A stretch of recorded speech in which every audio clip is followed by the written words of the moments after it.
Hello everyone, I am Tacit, and today I'm going to be going over 3 teams for level 20 dungeons. So I've been wanting to cover this video for a while, however, we have not been able to get to level 20.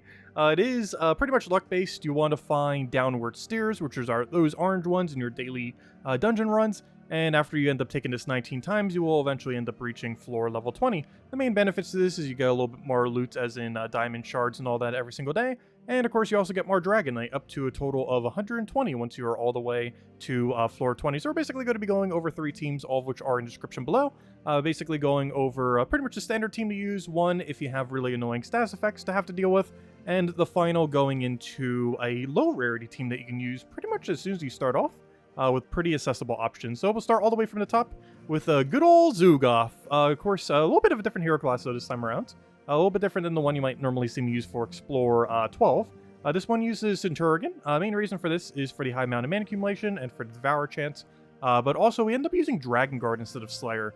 Slayer, due to how much higher these are compared to Explore 12, oddly enough, they do hit pretty hard, so you do want to make sure you have a little bit of survivability. So something that can end up having some score reduction, also starting with Barrier, pretty useful. You can also alternatively go with a Barrier on Brown, however, it is ideal to go for triple damage burning, just so we can damage pressure just a little bit quicker. Anyways, we'll be starting off with this team. It runs pretty similar to how a Zuul'goth team would.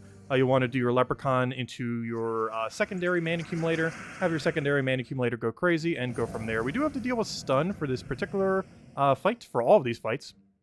However, most of them aren't too annoying. The main ones you want to look out for are Silence and Deathmark for the most part. Though there are a few that can be a little bit annoying. Like right now, one that is actually slightly annoying that isn't actually a status effect is we are currently hit with 20% lower stats, which of course makes it a little bit harder for us to actually be able to go and apply damage. So we are going to go for this Convert and pretty much just be good to go. We get our Devour there. We go kill something that has immune to burn. If they do have any immune to burns, you normally want to go for that first. And we basically just keep using Zuul'goth, cycling that until we end up winning. Getting a little bit unlucky with the Zuul'goth cast here. We'll go clear the board and should just be able to kill him in a few pokes then. He does kill out our hero, but that is what a Zuul'goth is for. So we have that backup Devour, backup mana accumulation, and worst comes to worst, I'll just go straight into Zuul'goth, and Zuul'goth will handle it. So in that case, we didn't really even need our hero. It was stunned most of that time anyway, so it wasn't able to get its full amount of value in that particular situation, but didn't even really need it. Next up, we have a bit of a cleanse team. This is, of course, if you're hit with annoying status effects. There are a couple different ways you can end up running this, depending on what you're looking to end up doing. Queen Beatrix can end up being replaced with Orpheus if you want a higher amount of cleanse. You can also switch around the hero class depending on what you feel like you need. However, the main premise of this build is throw into Scourge of Honor. Scourge of Honor is basically alternative Phoenicia, but it hits true damage. But its main benefit is that it gains a bunch of its mana back every single time that it casts. So doing this in combination with Beatrix will allow us to not only get a lot of his stats effects, so we'll be able to go and get more of his mana accumulated, but it will also allow us to have a double true damage synergy and basically kill with true damage. We have Rope Dart here. It's not required if you happen to not have a Rope Dart. It's mostly just to control if they have something really annoying that we kind of want to go and reposition. Like this guy can hit a little bit hard, so we just kind of want to go disable him some. Make sure there's no extra turns left, as this does end your turn, unfortunately. But we'll get... oh wait, we didn't actually have any effects because we are hit with stun here. Of course, we could opt for a Orpheus here. In this particular situation, we might have actually kind of wanted it. Stun, normally not too big a deal. And as you can see now, as soon as we get Beatrix cleansed, or finally cleansed, we can end up starting to utilize it. And then once we start getting some of the disease and everything out, he'll actually start getting some of his mana accumulated back. And that'll just allow him to recast a little bit easier. And you kind of just keep cycling from there until you end up getting the win. And just keep getting more and more status, he'll get more of his mana back. And you just keep cycling every single mana accumulator you have until you ultimately get out the win. And there we go. And finally, we have the low rarity one. Similar to the first team, it unfortunately doesn't have a perfect banner.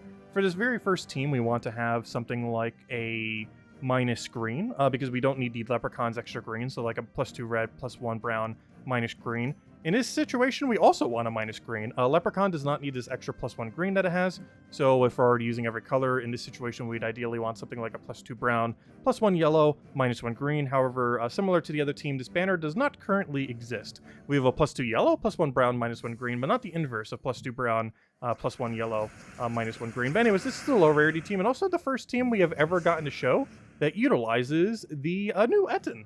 So Etten ended up getting buffed about, what was it, a month or two ago? About a month or two ago. And yeah, during November. So yeah, about a month and a half ago. So Etten ends up creating a bunch of skulls for every single purple ends up destroying, and it gets to do this with Empower. And as you saw, even though we got stunned, we still end up having it. So we can end up doing this as soon as we end up hitting down a Mang in order to do a very, very, very high amount of damage. We just want to go find a nice little area for purple. If it seems like we don't have one, we might want to go for a Leprechaun. There were some yellows there, but I want a little bit of a better area if we could so help it. If nothing else, we can go get another Mang proc over here. So we're going to go for just that, just to make sure we really kill absolutely everything in sight. We do have a backup plan with Cockroaches here. Not only will this give you all the brown you need, you can also disable anything that might end up becoming a threat. Let's say this is going to maybe be a threat to us. We can simply just disable it out. This feeds not only back into itself, but also into Mang if you don't already have it up, and into Etten if you want a refire on your skulls. So right here, we're just going to take this over, trying to get at least 3 purple. So we'll do it right over here and get a bunch of skulls. And we do get 1 poke there. Unfortunately, not an extra turn poke, but still enough to make things work. And we'll just kind of do it again. Find a nice little area of purples. Looks good. Should be able to get a skull poke over there. Once again, not an extra turn one, but not really going to matter. We one-shot everything, and there we go. And that's all low rarity stuff. Not a single thing there is above an ultra rare on that one particular team. And oddly enough, almost did better than our cleanse one. Stun kind of got us there a little bit. We could, of course, switch out for the Orpheus. So I did kind of want to show it with Beatrix, as on most days you do want to run it down the Beatrix route rather than the Orpheus route, but you can exchange it as you need and feel like you need for any given situation. But more often than not, you do go down the Beatrix route. And for this one, yeah, everything's really low rarity. Mang you get just from getting a bunch of levels on your hero class if you don't already have it laying around. Cockatrice is a rare, and is a rare that got buffed the other month.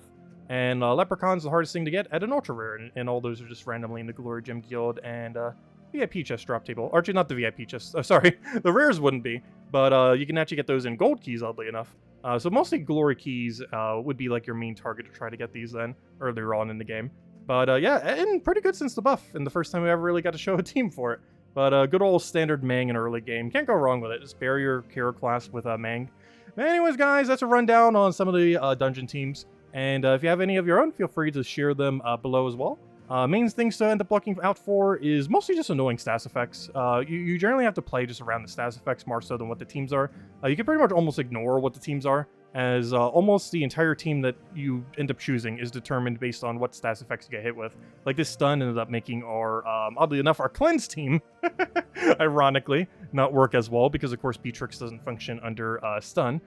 Can't, and nor can we get the mana accumulation on it. So in that case, you'd probably want to run a Zuul'goth team. Or if you end up having, like, let's say on Diamond Day, that is one of the days where you might end up running not Zuul'goth because you do have to deal with a lot of imperviouses, so you could consider going a different route. If you're hit with Freeze, you obviously want Beatrix for Cleanse, stuff like that. If you see a Death Mark, you want Beatrix for Cleanse. In most situations, you want Beatrix for Cleanse.